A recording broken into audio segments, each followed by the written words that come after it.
Karácsonyi házikó falait és a tetőt kartonból vágd ki, majd illeszd össze a darabokat. Jobban teszed, ha megjelölöd, hogy melyik rész, mert nekem egy kicsit sokáig tartott, mire összesokkoztam. Én ragasztópisztollyal ragasztottam a házikót, de használhatsz természetesen másik ragasztót is.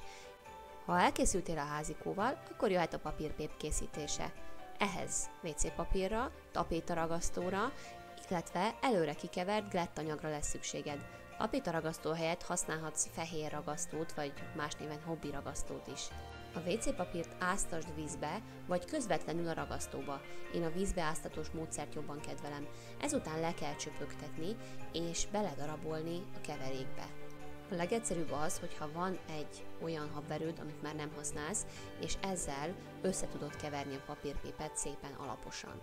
Én a glettanyagot is úgy adagoltam, ahogy a többit, tehát ilyen ránézéses alapon, de hogyha több glettanyagot teszel bele, akkor jobban lehet majd utána csiszolni a felületet. Vannak olyanok, akik ebbe a pépbe még lisztet is kevernek. Én egyelőre nem próbáltam még ki, de tervezem. A kis házat vond be ezzel a péppel, szépen alaposan, nagyjából egy ilyen fél centis vastagságban, de ha vékonyan vonod be, akkor hamarabb megszárad. Mindig válasz egy irányt, és amikor már bekented az adott felületet, akkor simítsd le ebben az irányban a pépet. Így egységes lesz, tehát én föntről lefelé simítottam a tetőt, és oldalirányban a falakat. A száradás körülbelül 2-3 napot vesz igénybe. Festésnél kétféle módszert is használhatsz, vagy fehéren hagyod a házat, és akkor nem szabad sok vizet használnod a festéshez, illetve megteted azt is, hogy picit vizesebben festesz, de ebben az esetben egy egységes barna színt fogsz kapni. Ebben az esetben picit hagyd megszáradni a házat, és ezután egy kis fehér festékkel elérheted, hogy havas hatása legyen. Amíg szárad a házat, készítsd el tapétaragasztóval bekent vattából a kis koszorút. Ennek is lesz egy pár órányi száradási ideje, ezután fogod tudni majd festeni.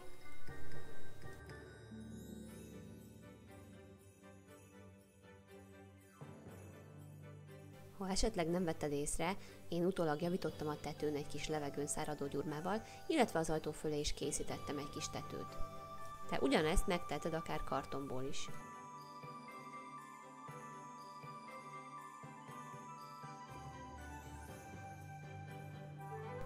A ház tetején a havas hatást úgy érheted el, hogy bekened tapétaragasztóval, majd vattát rétegzel rá.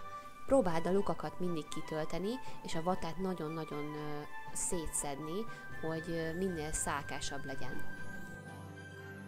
A ház festésénél jobb, hogyha te is figyelsz arra, hogy részletekben fest, tehát amikor már egy szakasz megszárad, akkor vidd rá a következő réteg festéket.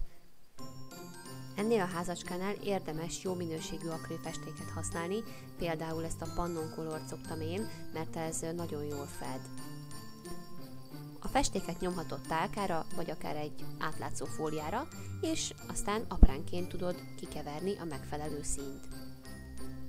Arra mindig figyelj, hogyha kimosod az ecsetedet, utána egy ronyba vagy egy papírtörlőbe mindenképpen töröld meg, hogy ne vizes ecsettel nyúlj a festékekbe.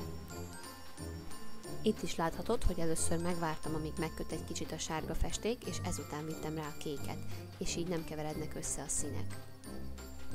A növénydíszek esetén viszont érdemes odafigyelned, hogy többféle színt használj, tehát például zöldet, sárgát, illetve feketét is használhatsz.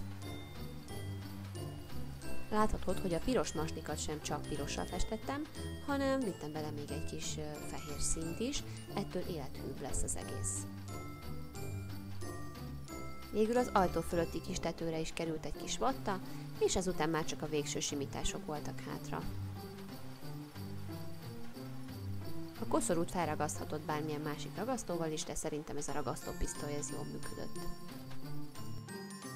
Ha tetszett ez a videó, megköszönöm, hogyha nyomsz rá egy lájkot.